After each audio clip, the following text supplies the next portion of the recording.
अंबोली घाट धुक्यातील हा पावसाळ्याची मध्यरात्र होती. अंबोली घाटात धुकं इतकं दाट होतं की पुढचं 5 पावलंही दिसत नव्हतं.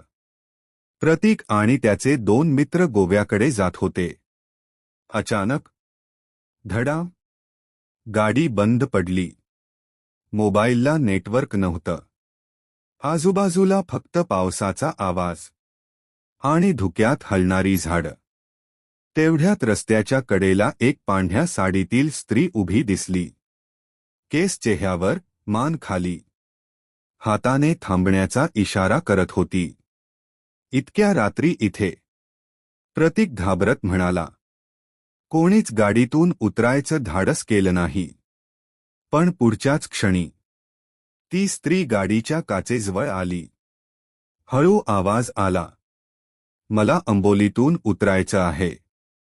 तो आवाज ऐकून गाडीतील सगळे थिजले. आणि अचानक ती स्त्री धुक्यात विरघळली. त्याच वेळी गाडी आपोआप सुरू झाली. घाबरलेले तिघेन थांबता घाट पार करून पुढे गेले. सकाळी एका चहावाल्याने विचारलं, काल रात्री घाटात कुणी दिसलं का? प्रतीकने सगळं सांगितलं. चहावाला फक्त हसला आणि म्हणाला, ती इथे वर्षांपासून दिसते.